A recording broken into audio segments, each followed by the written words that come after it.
Bear Bear Family 嘅 On My Way Home 結局篇出咗啦，一齊睇啊！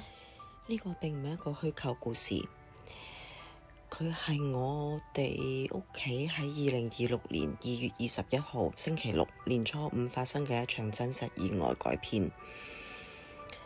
我用第一身嘅身份將呢個故事寫出嚟，因為我知道，我亦都希望睇到呢個故事嘅人會明白到，每一個人喺做每一件事出嚟之前，都必須要諗清諗楚，所帶嚟嘅後果可能會影響到自己，甚至乎影響到其他人。而呢一個故事去到尾聲，仲會有一個大概10秒鐘嘅真實洗傷口片段作為記錄。片段經過修飾美化，血腥程度基本上係冇嘅。但係如果擔心嘅話，擔心嘅觀眾可以斟酌收看。我再重複，故事係絕對真實，因為我想你哋明白，我想每個人都知道，我哋每一個嘅動作都係帶住不容忽視嘅後果同責任。而片尾嗰10秒鐘嘅真實護理記錄，我以漫畫嘅風格去呈現，雖然經過處理，但佢嘅教訓係沉重沉痛嘅。我希望你哋可以留心每一段。上一集我哋提到，熊爸爸佢已經要帶住屋企人一齊由星光樂園坐火車，開開心心、浩浩蕩蕩咁樣準備返去佢哋嘅屋企花果森林。因為車程太遠，列車每3日都會沿途停一停，等乘客可以落車行下、休息一下、鬆下筋骨。車上面嘅職員亦都可以趁機補給一下物資，同埋檢查一下車上面嘅機件。當列車準備停喺第3個站嘅時候，熊爸爸佢就問車上面嘅天鵝車務員啦：小姐，請問去花果森林係咪喺下一個站落車啊？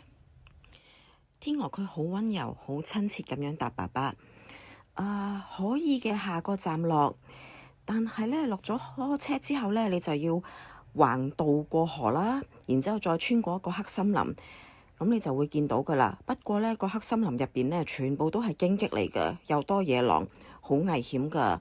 不如你考慮下呢一個站落啦。爸爸同媽媽好留心咁樣聽天鵝車務員佢繼續講解。天鵝佢話：嗱，你咁樣啦，呢個站落穿過咗平原之後呢，你就會見到河流噶啦，然後一直向上行就係噶啦。爸爸同媽媽聽完之後喺度諗緊應該點樣好呢？天鵝佢就繼續講啦：先生，你有老人家又有小朋友，行平原真係好似安全啲喎，你不如再考慮下啦。爸爸聽完之後，佢都覺得天鵝車務員嘅提議係正確嘅，於是乎佢同媽媽點一點頭，然後就同天鵝講句多謝，麻煩晒你啊。然後呢，佢哋就帶住家人一齊離開咗車廂啦。呢個時候，大家都開開心心，準備向平原嘅方向出發啦。就喺呢個時候，熊媽媽同羊咩咩婆婆仲有熊仔仔 Chichi 佢哋喺前面手拖住手，阿爸爸一個呢就好大力咁樣自己拎晒所有行李，行喺佢哋最後邊。佢哋離開咗火車站，穿過大街之後，平原就喺佢哋大家嘅面前啦。只要過埋呢條大馬路，就係佢哋可以返到屋企嘅平原啦。大家都準備遵守交通規則，等緊交通燈安全嘅信號，先至橫過馬路嘅時候，突然，爸爸應聲倒地。大家向聲音嘅方向望過去，見到嘅係受傷倒地嘅爸爸，同埋一架電單車，仲有一地嘅外賣。原來係一個唔理交通規則、罔顧人命安全嘅野豬司機，你就為咗方便自己送外賣？點解啊？點解你要咁樣衝過嚟啊？點解啊？媽媽好嬲好嬲，佢聲嘶力竭咁樣去質問隻野豬。隻野豬唔單止冇理到熊媽媽，而且佢只係顧住執返一地嘅外賣，然後係咁依家望一望爸爸就走咗去啦。望住地上面痛苦嘅爸爸，媽媽喺途人嘅幫助底下將爸爸送咗去醫院。經過護理醫生嘅一輪診治之後，佢就對媽媽咁樣講：爸爸佢冇生命危險嘅，不過呢，膝頭哥就有啲碎裂同埋移咗位嘅骨頭。我哋陣間會同爸爸做一個手術，裝一個固定嘅支架，要等大概6個星期至8個星期啦，睇下傷口嘅愈合情況，然之後我哋會再決定需唔需要落釘。不過呢段時間爸爸唔可以落床，亦都唔可以喐動，最好留喺醫院啦。聽完護理醫生嘅解釋，媽媽佢又再忍唔住啦，佢再喊咗出嚟，佢不停喊不停喊。就連喺側邊睇嘅都因為媽媽而心痛。呢個時候，大家都唔知講啲乜嘢好啦。咩咩婆婆佢亦都唔知自己可以做啲乜嘢，於是佢就同熊仔仔同 Chichi 喺度講啦：媽媽呢個時候好脆弱㗎，佢好需要你哋嘅支持。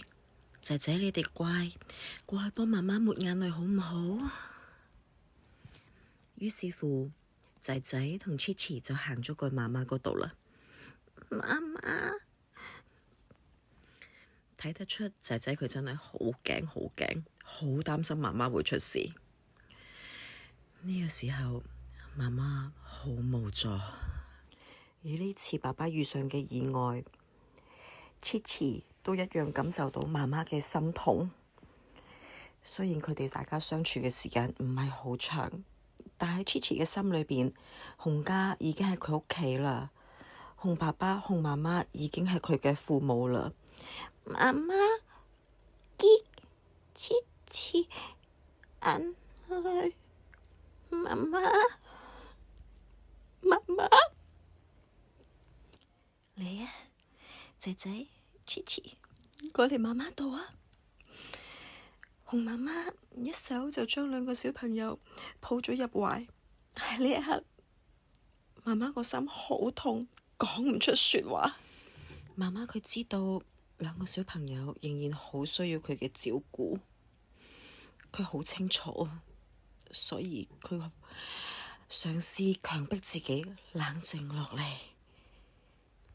呢個時候，咩咩婆婆佢就同媽媽咁樣講：媽媽，你唔使擔心啊，小朋友我會照顧噶啦，你專心照顧爸爸啦。仲有，你都要小心自己嘅身體啊，小朋友仲好需要你噶。咩咩婆婆呢一刻都唔忍心，但佢又可以做得啲乜嘢呢？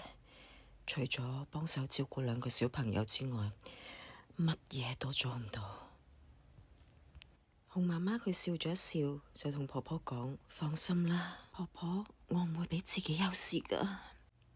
雖然媽媽佢係咁樣講，但係咩咩婆婆、熊仔仔同 Chichi 個個都睇得出媽媽呢一刻有幾咁脆弱，脆弱到好似你就咁用手指輕輕一篤，都會好似番梘泡一樣，噗就爆咗啦。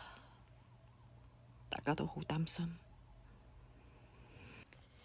日子一日一日咁樣過去，熊媽媽每一日都會去醫院嗰度探望爸爸。有時咩咩婆婆、熊仔仔同埋 Chichi 都會一齊過去探爸爸。與此同時，咩咩婆婆喺醫院附近都揾咗一間小木屋，佢哋暫住。咁樣熊媽媽同埋2個小朋友都方便來回醫院，大家都方便照顧。而家大家都只係希望熊爸爸可以快啲好返，快啲可以一齊返花果森林。轉眼又過咗1個星期啦，熊爸爸佢捱過咗手術，捱過咗每日洗傷口帶嚟嘅痛楚，亦都捱過咗動彈不得嘅日子。終於今日護理醫生送咗一個好消息畀媽媽，佢話太太，爸爸嘅情況好好啊，喺可以接受嘅痛楚範圍底下，可以做有限度嘅活動。記住，只係有限度嘅活動，可以去花園仔嗰度曬下太陽都係好嘅。大家聽到好開心，終於媽媽等咗一個叫做好一啲嘅消息，佢佢等咗好耐，真係好開心。媽媽眼濕濕咁樣捉住護理醫生隻手，就問佢啦：咁個腳架呢，係咪仍然仲有需要用啊？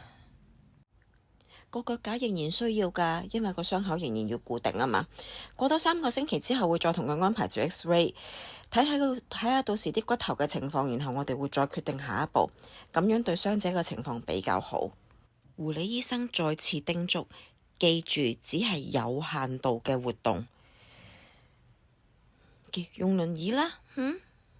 護理醫生交代完之後，佢就走咗啦，淨係留低姑娘喺度教媽媽點樣幫爸爸去護理雙腿同按摩雙腿。呢段時間一啲都唔容易過，特別係對爸爸媽媽嘅身心。而且熊媽媽佢仲要分心照顧仔仔同 Chichi，就更加攰。好彩仲有婆婆願意幫手去照顧 Chichi 同埋仔仔，咁樣媽媽先至冇咁攰。轉眼2個月又過咗去啦。呢段日子一啲都唔容易過，爸爸仍然喺醫院，每日接受洗傷口同肌肉活動。洗傷口時候帶嚟嘅痛楚，亦都開始慢慢減少啦。呢個時候，護理醫生再次傳嚟一個好消息。醫生佢話爸爸嘅情況好理想，可以安排進行第2次嘅手術，將個固定嘅支架拆除，然後換上鋼釘。大概3個星期之後啦。可以嘗試用拐杖慢慢行，記得做多啲物理治療，喐動多啲，保持肌肉量。咁爸爸又有返以往8、9成嘅活動力，唔難嘅。夜晚，熊媽媽就將呢一個好消息帶返去同咩咩婆婆、熊仔仔同 Chichi 分享，大家聽到都好開心。仲有值得開心嘅，除咗熊爸爸嘅情況之外，仲有本來已經乖巧嘅熊仔仔同 Chichi。佢哋喺咩咩婆婆嘅教導底下，佢哋一齊讀書寫字同學習照顧自己。Chichi 而家已經識得用短句子去表達意思啦，再唔係講 BB 話或者外星話啦。